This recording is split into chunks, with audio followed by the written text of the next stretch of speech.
Hello बच्चों, let's read the given question. The question says a car has two horns having a difference in frequencies of 180 Hz. The car is approaching a stationary observer with speed 60 meter per second. Calculate the difference in frequencies of the notes as heard by the observer if the velocity of sound in air is 330 meter per second. Option 1 220, option 2 110, option 3 100, option 4 300. So कितने notes सुनाई देंगे? That is what a question they have asked.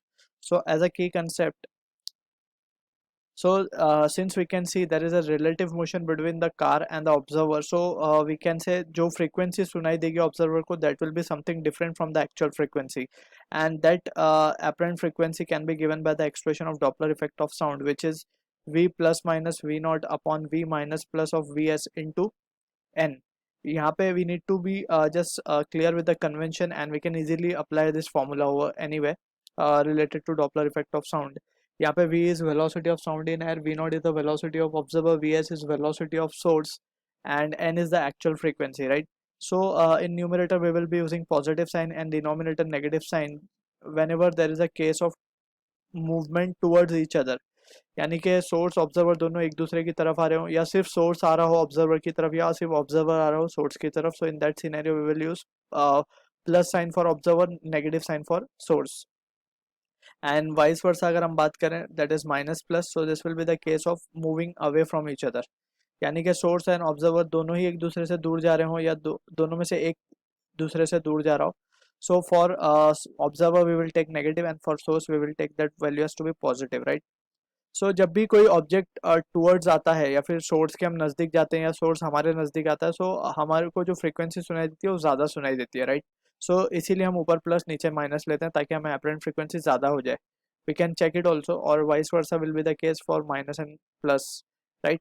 अब इसी situation को use करते हुए will try to analyse the given question. अब हमसे बोला जा रहा है एक कार है, उसके दो हॉर्न है, ठीक है, और दोनों की फ्रीक्वेंसी डिफरेंस कितनी है? 180 हर्ट्ज. तो हम मान लेते हैं कि एक कार के दो हॉर्न दैट इज 1 and 2, सो दोनों के बीच का जो फ्रीक्वेंसी डिफरेंस है वो हमें गिवन है 180 हर्ट्ज, राइट? अब ये कार जो है स्टेशनरी ऑब्जर्वर की तरफ जा रही है. Stationary observer that means v naught is 0, right? अब इन दिस सिचुएशन हम क्या लिख सकते हैं कि source is moving towards the observer, यानी कि ये वाला कंडीशन आएगा. सो जो अपरेंट फ्रीक्वेंसी सुनाई देगी, अब दो अपरेंट फ्रीक्वेंसी सुनाई देगी क्योंकि दो साउंड सोर्स निकाल रहा है, राइट?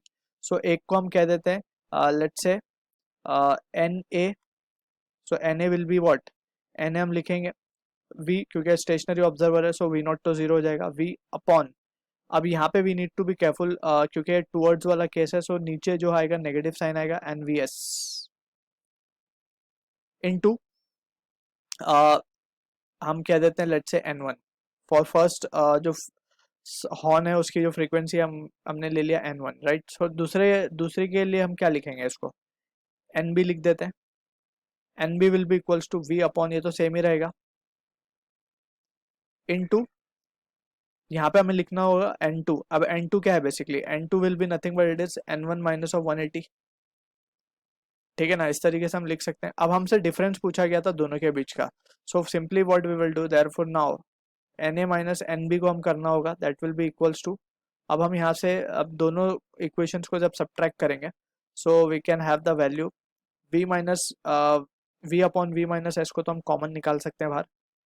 जो टर्म अब हमारे पास बचेगा उसको हम लिख देंगे ब्रैकेट में, that will be equals to n minus of n minus plus, तो ये प्लस हो जाएगा 180, right? So in this situation अब हम क्या लिख सकते हैं कि जो नोट सुनाई देंगे na minus nb will be nothing but it is actually a type of beats we can say, right? Frequency का डिफरेंस है ये.